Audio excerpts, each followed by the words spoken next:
Hey everyone, vlog 68, me, Jaime, the Corn Tortilla Press World headquarters, which is really jacked up right now. We had a table up here where I usually do these from, but we gave our table to somebody in need yesterday, or the day before yesterday, downstairs, and we've replaced it with a table from up here. So now I gotta reorganize, which will happen. It'll happen. Oh, second cup of coffee, got my festive shirt on. It's the only Hawaiian shirt I own these days. As promised yesterday, hold on, pardon me one moment. Corn Tortilla Press number 3.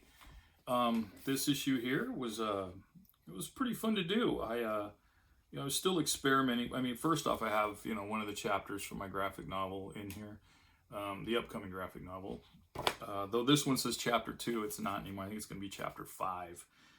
I can't remember.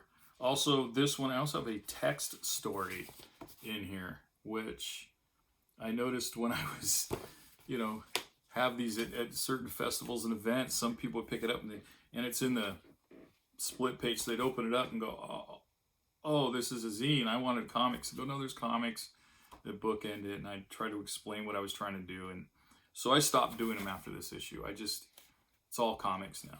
But I've had planned in my brain, and I have stories off on my computer and my hard drive that I want to put out a 40-page digest size like this issue of just stories. 40, maybe more pages, maybe 44, 48.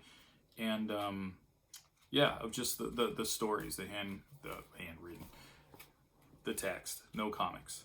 It might be art. I might have like one illustration for each story. Who knows? But anyway, and then I have at the end of this a wordless, it's 8 pages of a wordless linear story I had fun doing.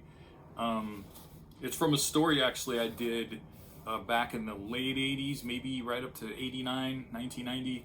And I never published it, and it looked like crap. So I ended up redoing it finally. And one day I was like, I should redo that. And I did, and it came out perfect.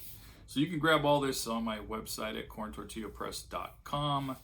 I have Venmo, I have PayPal, all that stuff on there. I enjoy doing this. Self-publishing, again, I have been now for a few years. I've had publishers. I'm not going to mention the people who published me. I was appreciative for them doing it.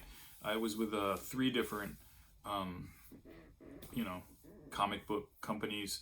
And I found, at least back then, it was not feasible for me to have a publisher at that time. The promotion for a couple of them, they told me I had to promote my own stuff, but I was working, had a wife, a kid. I was going back to school. We were busy, man. And and then the sad soul crushing part is one company, my first issue sold out, and I made $100. So I was kind of, 3.5 months of work, and I make $100. No. So it is kind of a labor of love. And those that I talk to, since I've been at the game here quite a while, I talk to at events and festivals, is like, yeah, I want to make some money off these, but only just to recoup my printing costs. And everything after that is just, it's gravy, because it's still a labor of love. I mean, it makes me crazy sometimes drawing, but I think it was Crumb or somebody says he goes crazy if he draws or if he doesn't, and I understand that. And I think just about every other cartoonist does too. All right, well, that's going to be about it today. If you guys go out, be safe, watch out, keep your head on a swivel. It's getting gnarly out there, and for good reason, but I'm, just telling you that. Be sure to wash your hands, mask up, and let's try being kind.